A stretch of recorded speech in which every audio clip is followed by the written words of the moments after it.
Okay, tutup mic. Tutup mic.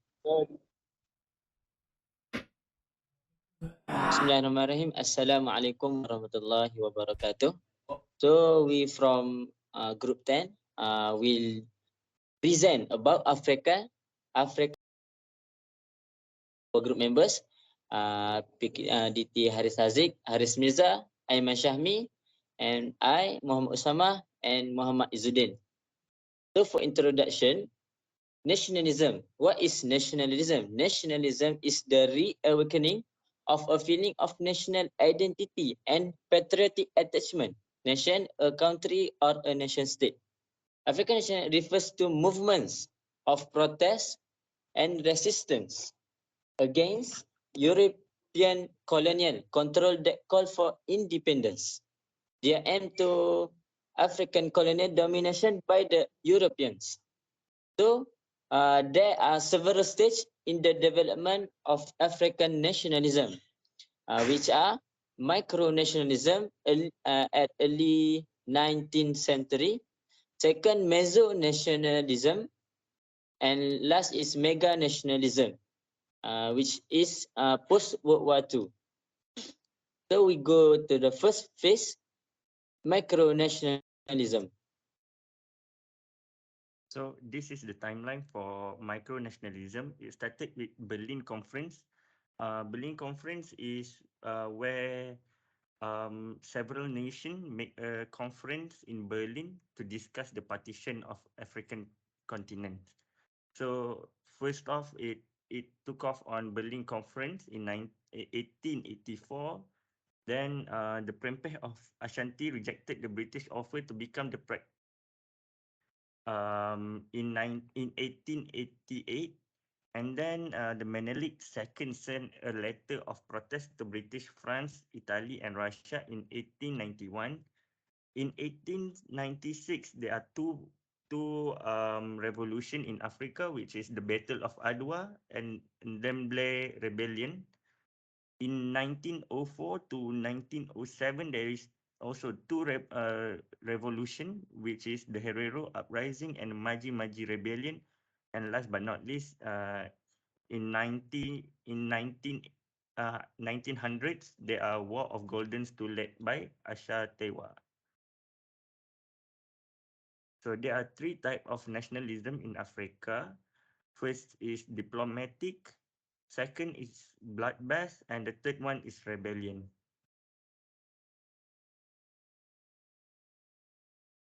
These are the impacts of the several uprising. First is the War of Golden Stool. For your information, War of Golden Stool is led by women. So people in Africa regains the consciousness to fight the colonizer. Second, people start to see the effect of colonization, which is they cannot the colonizers steal all the resources in Africa. Then we got the Aborigines' right protection, which revealing about the economic and political disempowerment. And second, the feeling of needs of independence started to permeate the African people. And last but not least, the Berlin Convention, which is where the micro-nationalism starts, the separation of African country and change of borders. These caused tribes were no longer able to travel between the new borders, led to small rebellion by the tribes.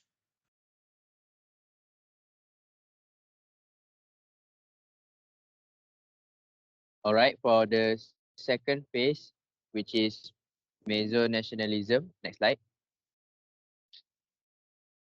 Okay, I will be explaining the timeline for the late 19th century. European colonial powers established control over much of Africa, leading to forced consolidation of diverse ethnic and regional groups, larger nation states. And in early 20th century, nationalist movement began to emerge in Africa as European colonial powers began to withdraw from the continent. This movement focused on gaining independence and sovereignty for new formed nation states. So Next, 1960s until 1970s, many African countries gained independence from European colonial powers, leading to formation of new nation states. However, the ethnic and regional diversity within these new states, next slide, in 1918 until 1990, major nationalist movement began to emerge in response to perceived neglect or migration of certain ethnic or regional groups within larger nation state. For example, the Oromo nationalist movement in Ethiopia, the Biafra specific movement in Nigeria, and the Amara nationalist movement in East Ethiopia. So right now, for 2000 until present, major nationalist movement still continue to be a significant force in African politics. Some movements have been successful in achieving greater representation and autonomy for marginalized groups, while others have led to ethnic conflicts. Next slide. So there are two types of nationalism within this era, where is ethnic nationalism movement. These movements are focused on the rights and interests of specific ethnic group within a larger nation state. They may advocate the greater autonomy, representation, and the creation of independent state of their ethnic group. Second is regional nationalist movement. These movements are focused on the rights and interests of specific region within a larger nation state. They may advocate for greater autonomy, representation, even the creation of independent state of their region. Next slide. So for positive impacts of this nationalism, greater representation and autonomy for marginalized ethnic regional groups, where major nationalist movement can lead the greater political representation and decision-making power for ethnic for regional group that have been marginalized within larger nation states. So second is preservation cultural identity. Movement helps to preserve and promote the cultural identity and tradition of ethnic regional groups within Africa. And lastly, improve government and development. Uh, Major nationalist movement can lead to more effective governments and development of ethnic regional level as these groups are better identify and address their specific needs and challenges. So for the negative impact, next slide.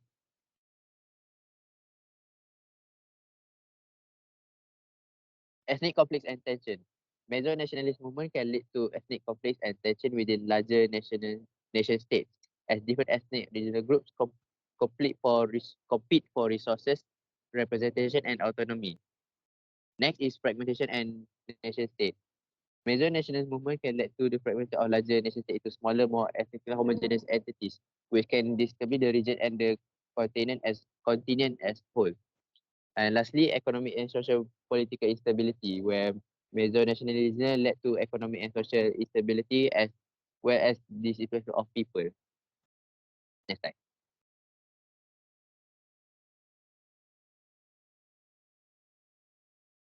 Okay, for the third one is the mega nationalism.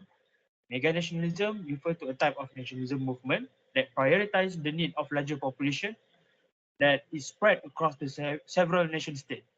It differs from macro nationalism, which is concerned with the right of the entire nation. Micro nationalism, which is concerned with the right of small ethnic group, such as meso nationalism, which is concerned with the right of specific ethnic of the regional group with a larger nation state. But mega nationalism also can be referred as a nationalism regional, intercontinental, and biological. Even though they have different things in regional, continental, and biological, they has been united by one purpose. That means they will try to explain by themselves with the anti-colonialism of themselves. They has been hate to be colonized for a long time since from the Germany colonization until their time. That's why they express their gratitude to be an independent country before the colonization happened. Okay, from through the history, we also can look at how the country in Africa, all the continental of Africa, before this they are independent country, but after the Western come to their continental and invade all their country and colonize them, it make them hard, and that's how they trigger the spirit to be independence from the colonization. Okay, next slide. Okay, this is the path of independence. Alright, we Think, go from the process it began in 1950 and continued through the 1960 and 1970. African leaders and citizens fought for their achieved self-governance, like what I explained before this, and shaped by a variety of factors, including political, economic, and social change both within Africa around the world. And at the end of the World War II and the rise of anti-colonial sentiment were among the most significant factors that contributed to the decolonization of Africa. This is not just happening in Africa because of the anti-colonization happening all around the world, including Malaysia also, at the land of Malaya.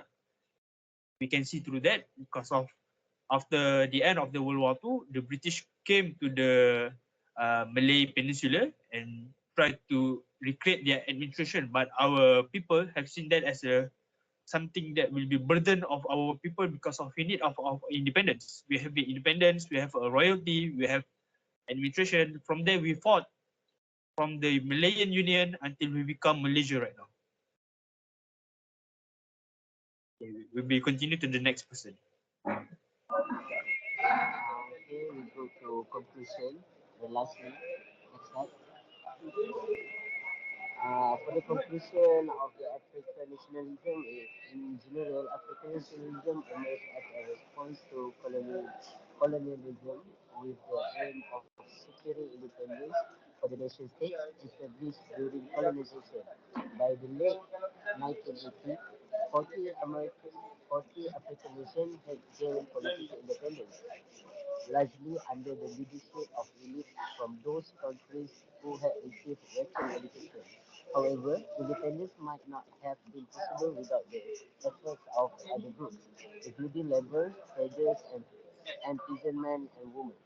African women made significant contribution to nationalist and resistance movements across the country.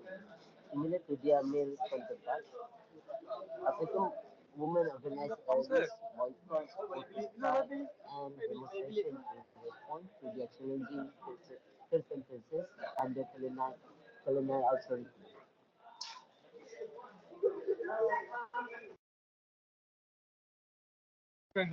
That's all from So us. that's all from all. Thank you.